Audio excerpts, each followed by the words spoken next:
teman-teman, praktik P5 ini masih banyak miskonsepsi. Mari kita lihat yuk. Ya, banyak terjadi. Ya, ini yang pertama, teman-teman. Fokus yang dikeker adalah pada produk, gitu. Tujuannya pada produknya saja, gitu. Jadi, boleh next, Mas? Ya, jadi aktivitas-aktivitas itu dilakukan untuk apa? Seolah-olah memang untuk mengeker bagaimana sih produk itu jadi. Nah, contohnya ini nih, guru meminta murid membawa sampah, membawa ekobring bersama-sama ke sekolah gitu ya. Besok bawa ya sampah, sampah apa Bu? Sampah botol aqua, sama plastik, nanti kita isi ke dalam, nanti kita bikin tempat duduk dari situ. Nah gitu misalkan, atau guru mengajak murid membuat makanan di rumah, nanti kita buat bajar ya gitu. Atau bahkan guru meminta murid melakukan latihan tari, membuat pegelaran tari gitu ya. Next Mas. Nah, ini terjadi, teman-teman. Apakah memang begitu? Nah, mari kita lihat. Harusnya tujuannya bukan sekedar produk, tetapi pada karakter yang dikeker pada P3, pada profil pelajar Pancasila. Nah, aktivitas-aktivitas itu tadi dibuat untuk mencapai karakter. Dan aktivitas itu pun kita lakukan harus berdasarkan isu ataupun masalah yang ada, gitu ya. Baik, next Mas Yuda. Oke, nah ketika profil pelajar Pancasila menjadi tujuan kita, teman-teman, dalam pelaksanaan P5 ini, maka tahapan aktivitas itu adalah bagaimana kita menyasar ataupun memenuhi ataupun mencapai dimensi apa sih yang ingin kita sasar gitu ya. Kemudian juga asesmennya berupa rubrik, boleh macam-macam ya. Kita gunakan untuk apa? Untuk melihat sejauh mana sih ketercapaian dimensi pada saat pelaksanaan P5 gitu ya. Kemudian teman-teman, pameran karya itu tidak sekadar fokus pada produk, tetapi menceritakan proses mencapai produk tersebut. Nah, jadi apa yang sangat bernilai prosesnya itu tadi, penemuannya tadi, prototipe itu gitu. Nah, ketika memang proses penceritaan pencapaian produk yang tentu apakah boleh gagal, boleh. Kenapa? Kita urgensinya mengeker pada prosesnya gitu ya. Gimana sebenarnya karakter itu tercermin di diri murid gitu. Kemudian juga kita fokus memberi umpan balik dan refleksi di setiap aktivitas gitu ya. Oke, next. Iya. Yang kedua, miskonsepsi yang kedua adalah banyak terjadi sekolah ataupun satuan pendidikan instan ingin cepat selesai gitu ya. Pokoknya selesai nih produknya siap, kita bikin pameran karya. Walau karakter yang menjadi tujuan itu belum tercapai gitu. Oke, next Mas. Nah, benar memang yang disasar itu tetap karakter gitu ya. Misalkan anak-anak melakukan kegiatan pembiasaan kebersihan tiap hari, mengadakan seminar kewirausahaan, kemas Sabtu dan Minggu gitu ya. Tetapi ternyata teman-teman, next Mas. Ya, sedikit lagi. Ya, teman-teman, ini ya situasi membuat kita harus belajar seperti ini, tapi kita selalu mandiri cari cara. Agak ke bawah dong sedikit, Mas. Nah, harusnya teman-teman, walaupun memang kita udah melihat tadi ingin kita sudah menyuruh murid menyasar apa sih proyek yang ingin kita lakukan, tetapi teman-teman, seperti yang sudah dibahas juga tadi malam, mengerjakan pembelajaran berbasis proyek itu tidak sama dengan mengerjakan proyek. Jadi harusnya di P5 yang memang berlandaskan PJBL, pembelajaran berbasis proyek, harus melewati yang namanya proses investigasi, harus melewati namanya penemuan masalah, dan juga pengambilan keputusan. Nah, teman-teman, ketika dikatakan pengambilan keputusan, ini tentu harus melewati yang namanya tahap prototipe. Jadi, keputusan itu diambil dengan pertimbangan-pertimbangan yang memang murid rancang sendiri ataupun temukan sendiri dengan adanya tuntunan dari kita tentunya, sehingga mereka memikirkan banyak solusi gitu. Jadi ketika kita melakukan P5, kita tidak tahu tuh akan apa aja ide-ide muridnya kita di awalnya.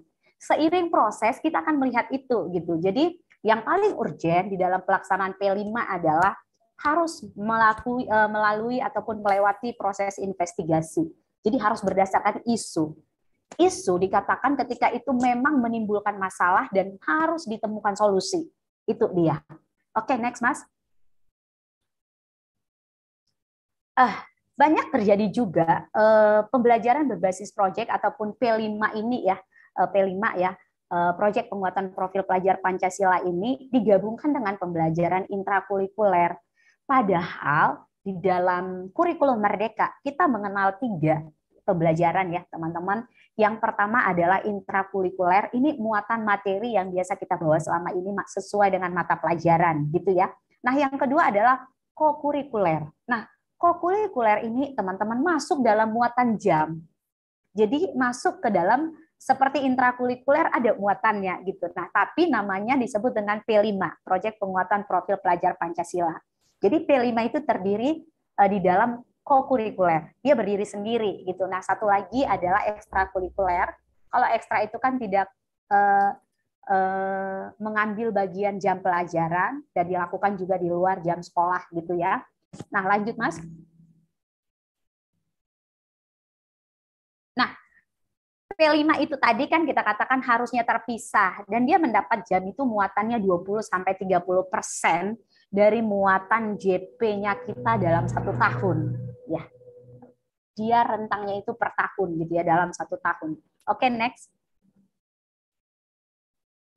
Nah, pemilihan waktu proyek itu, teman-teman boleh lihat ada 3 ya, 1 harian, boleh di blok apakah itu hari Jumat atau hari Sabtu, boleh juga di blok dia itu per hari, tetap dilakukan setiap hari, tetapi di 2 jam terakhir. Kenapa di 2 jam terakhir, teman-teman? Agar guru ataupun fasilitator bisa membawa murid itu keluar dari kelas, melihat ke lapangan, apa yang sedang dipelajari di P5 itu. Jadi gitu dia. Untuk mempermudah itu saja efisiensinya melihat pada itu. Jadi diambil 2 les terakhir kalau kita memilih per hari gitu ya. Nah, sistem yang satu lagi adalah sistem blok. Misalkan nanti teman-teman sekolahnya mengambil 3 atau 4 tema, maka ini dilaksanakan per tema itu per proyek itu langsung siap gitu. Misalkan nih dalam 1 tahun langsung di blok tuh, misalkan dari Agustus ke September kami melakukan ini, atau di Agustus kami melakukan tema proyek ini gitu. Nah, sistem ini teman-teman masing-masing punya kekurangan dan kelebihan. Nah, bagaimana sih sekolah memilih tema pilihan pelaksanaan P5 di sekolah? Bisa disesuaikan teman-teman gitu ya. Disesuaikan saja dengan kebutuhan dan juga strategi yang dimiliki sekolah gitu. Oke, next Mas. Ya, banyak juga terjadi teman-teman, ini miskonsepsi yang keempat, bahwa pengerjaan proyek ini bisa selesai sehari 2 hari. Ini miskonsepsi yang sangat banyak terjadi, fenomenal sekali. Misalkan nih, hari ini kita bahasnya tentang misalkan bullying. Bullying itu kan diangkat dari bangunlah jiwa dan raga gitu ya. Topiknya misalkan bagaimana memberantas bullying gitu. Ya udah kita perkenalkan temanya, langsung topiknya, langsung deh anak-anak mengerjakan yang namanya misalkan pakai poster gitu. Sehari itu selesai gitu. Nah, harusnya bagaimana? Mari kita lihat next. Nah, padahal teman-teman satu proyek bisa mencapai 50 sampai 160 jam pelajaran gitu ya. Next, Mas. Baik, mari kita lihat ini pembagiannya jamnya ya, teman-teman. Kita bisa lihat ini ada di dalam buku panduan ya. Jadi misalkan kita ambil yang untuk tingkat SMA gitu ya, SMA kelas 10. Nah, alokasi P5 per tahunnya itu ada 486 JP gitu ya. Nah, sedangkan untuk ketentuan jumlah temanya ketika dia di SMA kelas 10 itu bisa memilih 3 atau 4 pilihan tema. Bu Erlin, ini dari mana sih ketentuan kita memilih tema apa 3 atau 4? Lihat saja kesiapan sekolah dan juga komitmen guru bersama gitu ya. Kenapa? Karena ini menyangkut apa-apa saja yang akan dilakukan sekolah dalam 1 tahun. Jadi tidak bisa hanya ditetapkan oleh kepala sekolah gitu ya. Nah, contohnya nih teman-teman, ketika tadi untuk jenjang SMA kelas 10, misalkan kita mengambil 3 tema. Ketika kita mengambil 3 tema, maka dari 486 JP ini teman-teman, dibagi 3, maka menjadi satu proyek nanti teman-teman untuk satu tema itu ada 162 JP gitu. Nah, kalau dia 4 gimana? Nah, ada 121, ada yang 122 gitu dia ya. Oke, next. Nah, ini contoh pembelajaran P5, teman-teman. Jadi, ketika ini kita paham, tidak mungkin dong kita akan menyelesaikan sebuah topik itu hanya dalam sehari, 2 hari. Nah, kita lihat saja. Misalkan di sini ada beberapa saya buat pertimbangan untuk kita, biar kita bisa melihat bagaimana sih gambarannya gitu ya. Misalkan untuk fasilitator membawa foto sampah di sekitar sekolah. Ini tentu ketika temanya adalah gaya hidup berkelanjutan gitu ya. Nah, misalkan topiknya ini adalah sampahku adalah tanggung jawabku gitu. Nah, ketika kita mengambil topik itu, maka hal pertama yang harus kita berikan untuk memunculkan pengalaman bermakna bagi murid kita adalah bagaimana kita sebagai fasilitator misalkan bisa nih membawa foto sampah di sekitar sekolah. Untuk ini saja teman-teman ada 2 JP, ini akan kelihatan banget ketika kita membuat nanti modul untuk P5 ya. Kemudian pelajaran berikutnya kita membawa pakbon ke dalam kelas ya, kemudian kita mengajak murid ke tempat pembuangan akhir sampah gitu ya. Ada beberapa hal di sana yang akan dilihat. Nanti teman-teman panduan kita ada di asesmennya gitu ya, asesmennya dan juga nanti rubrik apa yang dipakai gitu ya. Kita nanti bisa lihat gitu. Nah, teman-teman, pembagian ini nanti akan kelihatan banget ya. Jadi step by step-nya itu pertemuan pertama, kedua akan jelas. Jadi kenapa sih bisa muncul sebuah tema dihabiskan hanya dalam 1 atau 2 hari? Ini adalah muncul dari ketidaktahuan sekolah atau bahkan fasilitator apa-apa saja sih yang mau dilakukan gitu. Tapi teman-teman, terus Bu Erlina saya gagal itu gimana? Tapi teman-teman, kurikulum Merdeka dan juga sistem yang dipakai pemerintah sekarang itu bagus banget ya, berpihak banget kepada guru. Kenapa? Belajar tentang kurikulum Merdeka ini, teman-teman, kita diibaratkan semacam pengendara sepeda gitu ya.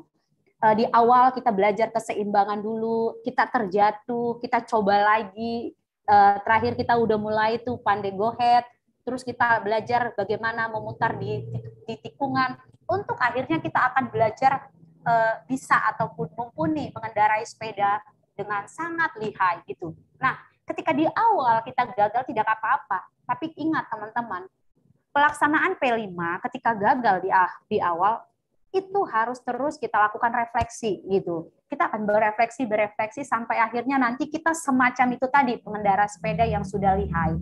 Nah, hal ini wajar teman-teman, karena memang belajar itu nggak mungkin langsung mahir, nggak langsung mumpuni gitu ya. Itulah memang gunanya juga ada kemerdekaan belajar seperti yang kita lakukan malam ini. Makanya terima kasih banget juga untuk belajar era digital yang sudah membersamai kita. Dan ini adalah sebuah tools juga yang akan membuat guru mumpuni seperti pengendara sepeda tadi di hari esok gitu dia. Oke, next Mas. Oke, nah miskonsepsi yang kelima adalah ada terjadi one man show dalam pelaksanaan P5. Apakah itu hanya seorang guru penggerak di sekolah yang memang dianggap mumpuni, jadi beliau nih yang menyusun modulnya gimana, pelaksanaannya gimana gitu ya, next. Padahal teman-teman, seharusnya P5 ini adalah pekerjaan kolaborasi. Ini pekerjaan bersama gitu. Tidak boleh hanya kepala sekolah sendiri, tidak boleh hanya guru sendiri, tapi kita harus bareng-bareng gitu. Oke, next Mas. Nah, bareng-bareng ini siapa? Tentu ini mencakup trikonsentris pendidikan ya. Sekolah, bahkan ikut juga keluarga, dan ikut juga masyarakat gitu ya. Mari kita lihat teman-teman, peserta didik ini perannya apa gitu ya. Perannya adalah dia memang yang akan menjadi pusat pembelajaran, kepala sekolah juga harus memberikan dukungan penuh, dan juga melakukan evaluasi ya. Dinas pendidikan juga melakukan hal yang sama, dan barangkali adalah memberikan semacam misalkan sebuah wadah agar sekolah-sekolah juga mampu untuk lebih mengembangkan ataupun lebih berkomitmen dalam pelaksanaan P5, semacam memberikan workshop juga nih, diperlukan banget ya Dinas Pendidikan. Nah, masyarakat, komite sekolah atau masyarakat ataupun mitra ini fungsinya juga ada, teman-teman. Bagaimana menjadi sumber belajar. Jadi di P5 sumber belajar itu nggak hanya guru, teman-teman. Boleh juga masyarakat atau mitra. Nah, mitra ini siapa, teman-teman? Termasuklah komunitas belajar, boleh ya. Kita tahu tuh ya, teman-teman, ada tiga tingkatan pendaftaran ataupun jenjang pendaftaran kurikulum merdeka ketika sekolah melakukannya dengan mandiri. Ya, bukan melalui program sekolah penggerak. Yang pertama adalah mandiri belajar. Ketika sekolah melakukan mandiri belajar, teman-teman, maka hal yang harus sudah dimiliki sekolah di sini adalah harus sudah menerapkan pembelajaran berdiferensiasi. Ya, harus. Kemudian juga di sini juga sekolah sudah menerapkan prinsip-prinsip pembelajaran yang memerdekakan walaupun masih menggunakan kurikulum 2013. Itu kalau di mandiri belajar. Nah, sekolah juga boleh langsung menggunakan modul-modul ataupun pilihan topik ataupun contoh-contoh proyek P5 yang ada di PMM, langsung aja pakai gitu. Nah, yang tingkatan yang kedua adalah mandiri belajar ya. Mandiri berubah. Yang pertama tadi mandiri belajar, yang kedua mandiri berubah gitu ya. Ketika sekolah kita memilih mandiri berubah, teman-teman, tetap kita sudah harus juga melakukan pembelajaran berdiferensiasi, kita sudah melakukan pembelajaran konsep-konsep pembelajaran yang memerdekakan, tetapi kita punya tuh kebebasan untuk mengembangkan modul, baik itu modul ajar maupun modul P5 gitu.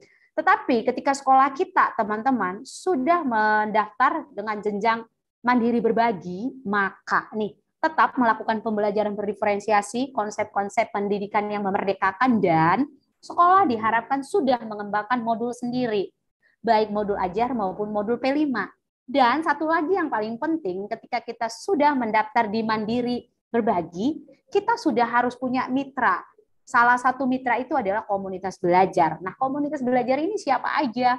Ini boleh IGI, boleh KGBN, komunitas-komunitas belajar yang ada, yang memang sudah memahami prinsip-prinsip kurikulum merdeka dan prinsip pendidikan yang memerdekakan tadi gitu. Jadi dalam pelaksanaannya itu didampingi gitu. Nah, pengawas sekolah dan juga katakanlah juga dinas pendidikan pun harus memberikan tetap dukungan ya, teman-teman, pengawas sama ya posisinya dengan dinas pendidikan gitu ya.